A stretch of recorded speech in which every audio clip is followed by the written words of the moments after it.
33 minutos sobre las 9 en punto de la noche y como les decía hace unos instantes, abrimos consultorio, tiempo de inversión, pueden mandar sus consultas a través de nuestro chat de YouTube y se las responde hoy al otro lado Javier Echeverri. ¿Qué tal, Javier? Muy buenas noches.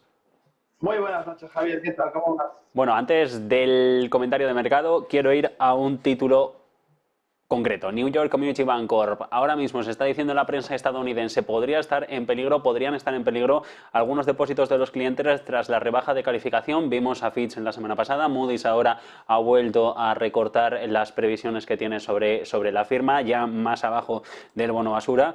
No sé hasta qué punto esto puede aguantar, la acción se ha vuelto a desplomar, no sé cómo ahora mismo podemos ver el título, cuál es la valoración que hace sobre todo también de esta última hora. Pues muy mala pinta, y muy mala pinta no solamente por este título, sino por toda la banca regional de Estados Unidos y lo que esto puede trasladar al inversor dentro de Estados Unidos. Al final vemos todos los activos en máximos, vemos todos los principales índices en máximos, las compañías dan unos resultados absolutamente maravillosos, la gran mayoría, y nos encontramos con que esto es un Goldilocks maravilloso, pero claro, es que resulta que hay que levantar la alfombra y debajo de esa alfombra vemos estas cosas, ¿no? Avisábamos hace mucho tiempo desde Silicon Valley Bank que no se había solucionado, que esos balances sin limpiar no se habían solucionado y que además, bueno, pues eran una bomba de relojería y que en cualquier momento que hiciera falta liquidez a la banca regional íbamos a encontrar esta misma solución. El Tesoro lo medio parcheó con la señora Yellen ampliando el límite de esos $250.000 que había inicialmente cubiertos hasta lo que hiciera falta, se llegó a decir en un momento dado, ¿no? En connivencia un poco, y digo connivencia porque fue un movimiento en cuestión de 24 horas con Jerome Powell por parte de la Reserva Federal, donde se coordinaron muy bien. Pero claro, es que los balances siguen sin limpiarse. Y es que si no limpiamos esos balances y no aprovisionamos correctamente y no utilizamos colaterales que nos ayuden con bancos más grandes para, si se dan estas circunstancias, tener detrás un banco más poderoso, pues lo que sucede es que cuando pinchamos muy profundo. Y como digo, el verdadero problema no es solamente este título, que ya es bastante complicado. Ya veis que el sesgo en sí del título no era especialmente bueno, es decir, máximos y mínimos decrecientes desde 2014. O sea, no es una novedad. No es que el banco fuera fenomenal y de repente la inflación lo ha llevado a un punto horroroso. A mí me gusta tomar un poquito de distancia para poder ver este tipo de cosas, ¿no? Es que no pasó de repente que hubo una explosión y algo que era un negocio fantástico quebró. No es así. Normalmente, cuando hay problemas, al que le cuesta salir adelante es al que tenía ya problemas de antes. Y en este caso, cuando vemos un título tan extremadamente bajista durante tanto tiempo, estamos hablando de más de 10 años en caída continuada, sin ningún cambio de sesgo, pues lo normal es que sea un banco o bien que no tiene las capacidades adecuadas, o no tiene el músculo suficiente, o no tiene los acuerdos oportunos, o por el contrario tiene unos sobrecostes muy fuertes que no le hacen salir adelante. Al fin y al cabo, la banca regional en Estados Unidos es un tipo de banca muy concreta y que trabaja de manera, como bien dice el nombre, regional y con activos muy localizados, y sobrevive bien por esa casuística, pero en cuanto hay este tipo de movimientos imprevistos que, seamos conscientes, nunca había habido un alza de tipos tan rápido y tan fuerte como ha existido ahora en 2023. Esto no se había dado en toda la historia y, por tanto, es terreno inexplorado. Pero no hace falta más que hacer numeritos y darse cuenta de que cuando las cosas se prevén subir de esta manera, bueno, pues necesito una serie de apoyos, necesito un salvavidas por si vienen mal dadas, están viniendo mal dadas, no tenía salvavidas, pues veremos a ver por dónde sale el Tesoro, sobre todo para recompensar o para ayudar un poco a cubrir las pérdidas de este barco que yo ya... Sí, porque precisamente, Javier, esa ventana de liquidez que se había dado acaba en unos días. Esa ventana de liquidez tras la crisis del Silicon Valley Bank justo se cumple un año, lo hace en 6 días, el próximo 10 de marzo, y parece que no hemos avanzado mucho, que hemos inyectado al sistema, pero el sistema tampoco está respondiendo.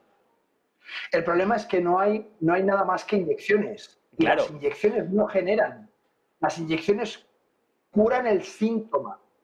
pero no curan la enfermedad. O sea, tenemos que construir un músculo financiero donde no lo hay para una situación inexplorada que no existía. Y por tanto, si lo único que hacemos es ponerle una vacuna, ponerle otra inyección, darle un poquito más de estamina, no funciona, nos vale de manera temporal, pero aquí está la prueba y lo vamos a ver con varios más.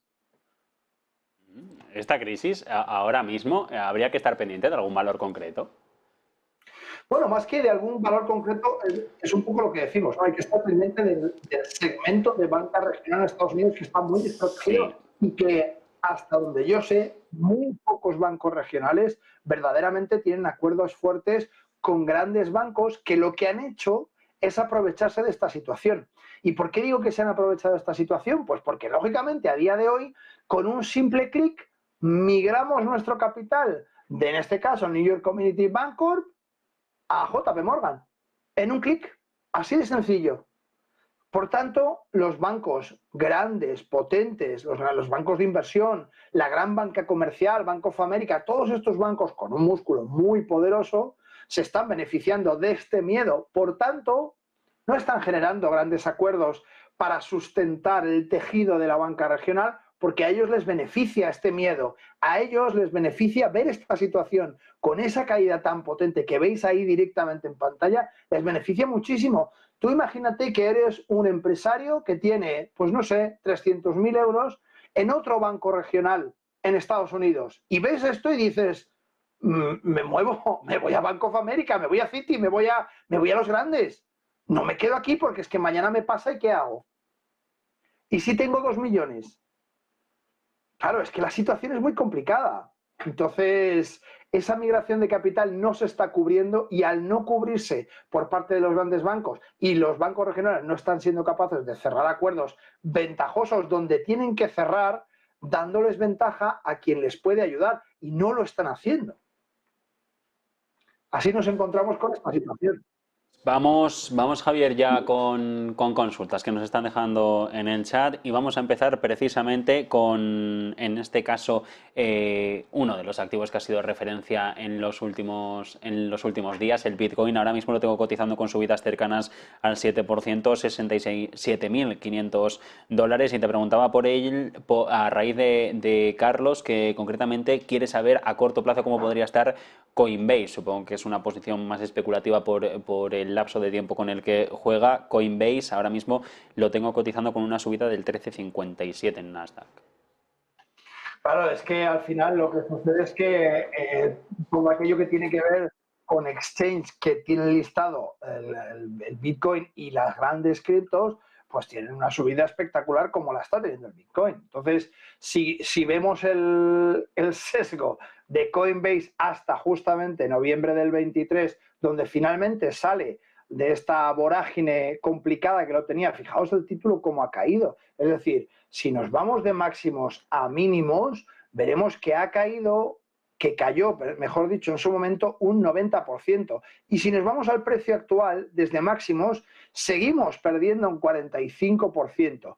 ¿Esto significa que es un mal título? No, lo que significa es que un exchange que ha tenido tantos problemas regulatorios, reputacionales y demás, nos encontramos con que desde noviembre ha conseguido salir de un proceso de lateralización. La lateralización, cuando hay un proceso bajista, un sesgo bajista, un impulso muy fuerte y prolongado en el tiempo, fijaos que estamos hablando desde abril del 21, lógicamente aquí no tenemos empresas con 30 años de histórico, pero sí que tenemos un poco esta prestigio, ¿no?, de los exchanges más grandes y nos encontramos justamente con esa ruptura que vemos en noviembre del 23 y que además afianza después para romper los máximos que había hecho después de su ruptura de 186,89 actualmente en esos 233,30.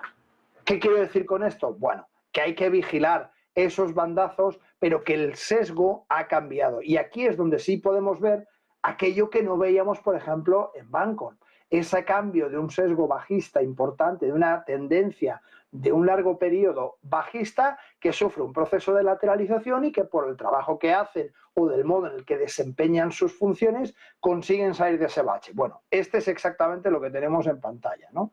En principio han salido de ese bache y sobre todo se puede entender que el movimiento podría ser prolongado justamente por esta subida que se apoya exactamente en los 114,83, que era la zona que tenía que rebasar. Y una vez se ha apoyado ahí esa zona de resistencia, se comporta como un soporte y supera los máximos relativos que eran de 183 o 186,12, perdón. Javier, nos preguntan también por la razón que subyace a la caída en mineras de Bitcoin al borde de esta cripto camino de máximos, de nuevos máximos históricos, o al menos de revalidar los que tenía hace un par de años. Concretamente de León Leones, quiere saber por qué están bajando, entre otros títulos, Marathon Digital o en este caso, voy a ver si encuentro el ticker de otras dos compañías. Lo dejo ahora mismo en pantalla. Vamos si le parece con Marathon Digital primero. ¿Por qué bajan las mineras de Bitcoin si la moneda está subiendo? Vamos a ver si encontramos Marathon Digital. Aquí Marathon Digital es Mara, sí, eso es. Esto es, aquí la tenemos en pantalla justamente y tenemos un comportamiento bastante similar, si te fijas, al de Coinbase. En principio, ¿por qué están cayendo? Bueno, pues porque en el día de hoy estamos viendo que son títulos que tienen muchísimo movimiento, tienen mucha volatilidad. Ahora, que las mineras de Bitcoin estén cayendo, a mí no me parece que sea el caso. Lo que creo es que han caído hoy y que han subido ayer y han caído anteayer y anteayer porque habían subido más. En definitiva, son títulos con mucha volatilidad. Estamos hablando, fíjate, pues nada más y nada menos que desde el 7 de febrero se ha movido en torno a un 111%. En menos de un mes se ha movido un 111% al alza, ¿vale? Y desde ahí ha corregido a la baja hasta quedarse solamente en un 59% de revalorización. Tenemos que tomar un poco de contexto y darnos cuenta del activo en el que estamos poniendo atención. Los criptoactivos, por regla general, tienen como mínimo un comportamiento de 1 a 3 con sus homólogos de referencia en el mercado tradicional. Y por tanto, si además vamos a títulos que son un poco más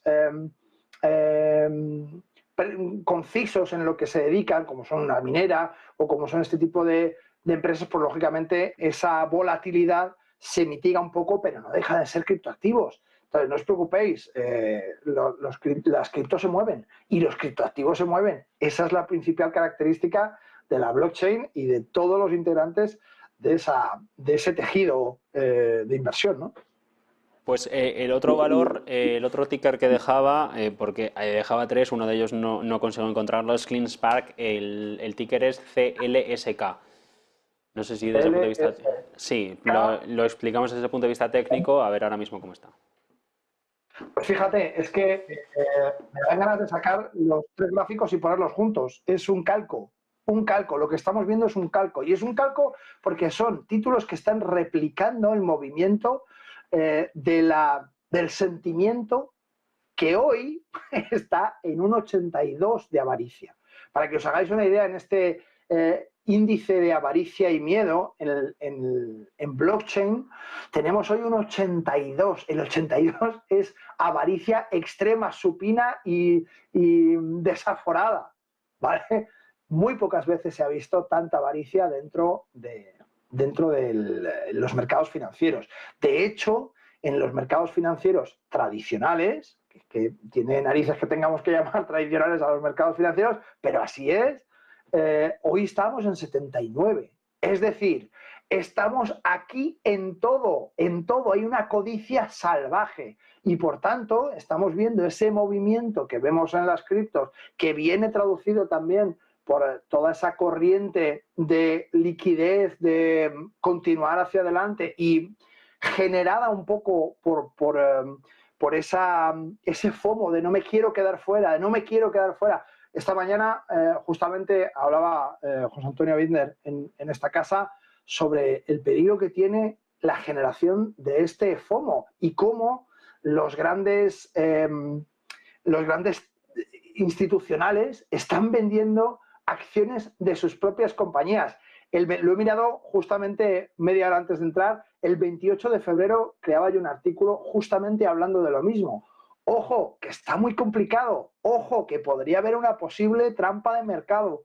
Ojo, que seguimos calentando y calentando y calentando. Y la última vez que pasó eso, y tengo el gráfico a mano porque quería mostrároslo, la última vez que pasó eso en el que las grandes tecnológicas levantaron ese FOMO, levantaron esa codicia hasta niveles extremos, empezaron a vender de una manera salvaje sus participaciones, sus acciones. Los propietarios de Alphabet, de Amazon, de Apple, de Nvidia, empezaron a vender. Y en 2022 tuvimos una caída brutal. Fijaos lo que está pasando en 2024. Fijaos cómo Jeff Bezos ha hablado de 14 millones de títulos a la venta. Y aún así no aprendemos. Nos volvemos a tropezar en la misma piedra. Es alucinante. Pero es que además es calcado. Sí. Digo, hice un artículo el otro día, el día 28, y hoy he hecho un artículo en LinkedIn precisamente aconsejando a todo el mundo que vean un poco el programa de esta mañana de Business Connection de José Bizner, y que vieran un poco ese comportamiento, ¿no? Sobre todo el tener en cuenta que se empezaron a vender títulos a lo bestia cuando, y tengo los datos aquí, Meta había subido un 176% desde la pandemia. Un 132% lo hizo Amazon. Agarraos, Tesla lo hizo un 1814% desde la caída que tuvo en la pandemia. Nvidia un 365%. En ese momento empezaron a vender títulos. ¿Alguno ha mirado cuánto ha crecido Nvidia? ¿En qué punto está? Claro, es que es el título que todos hemos visto estos días con la presentación de resultados. Sabemos que Cathie Wood se ha deshecho de las acciones de Nvidia, de Zoom, de muchas otras, y sigue creciendo la codicia. Se va a salir la aguja del índice de miedo y codicia, se va a salir, yo no sé, y seguimos sin aprender. Pero bueno, ahí estamos, ¿no? Desde un punto de mercado en el que precisamente de tecnológicas va la cosa, porque preguntan mucho sobre ellas. Jaime concretamente por Dale y Mónica por Google. Vamos primero con Jaime. Dale dice que no sabe si le gustaría entrar, concretamente sí, me gustaría entrar tras la subida de la semana pasada. La compañía, si no me equivoco, presentó resultados, pero voy a comprobarlo. Mira, pasamos directamente de un cierre el 24 de febrero, es decir, el fin de semana, a un doji salvaje a una distancia, pues te voy a decir, de apertura de un 31%. Es decir, abrió con un gap, con un agujero de un 31%. Ese gap llegó hasta un máximo de un 38,96% y actualmente se queda nada más en un 28%. Sí, Javier, estaba leyendo, perdona, un segundo, porque estaba leyendo para la puntualización que la subida se debió a que el jueves a cierre de mercado presentó resultados y precisamente los ingresos impulsados por el impulso de la inteligencia artificial. No sé si entraría también en esta parte del FOMO de mercado. Totalmente, totalmente. Si es que además, es que justamente lo que se ha creado para generar este FOMO es la pompa y el mito ante la inteligencia artificial, sobre todo la inteligencia artificial generativa, que está abriendo unas puertas absolutamente inesperadas y que genera un futuro muy prometedor con muchísimas cosas, pero a su vez mucho miedo. Y ese miedo de que el tejido laboral se vea francamente afectado por la inteligencia artificial generativa, sobre todo, como digo, en general la inteligencia artificial y el machine learning, pero sobre todo la inteligencia artificial generativa, que es la que crea grandes cambios en los procesos que más empleados necesitan y, por tanto, es la que más miedo le da a la gente. Ese FOMO de lo que están haciendo las empresas, de cómo se van a aprovechar de los recortes de costes que van a tener si implementan una inteligencia artificial generativa suficientemente eficiente, es lo que está haciendo que se genere estas grandísimas expectativas a todas las empresas que se dedican a inteligencia artificial. Por supuesto que es algo absolutamente increíble, por supuesto que estoy totalmente a favor y por supuesto que es una revolución como no veíamos desde la era industrial. Por supuesto a todo.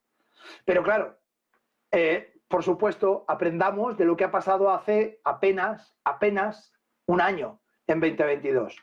Apenas un año. Y recordemos un poco la situación que ha habido durante todo 2022. En 2023 empezamos a subir y ya se nos ha olvidado. Ha transcurrido un año desde que cayó absolutamente. En un año se nos ha olvidado el leñazo de 2022 en las tecnológicas.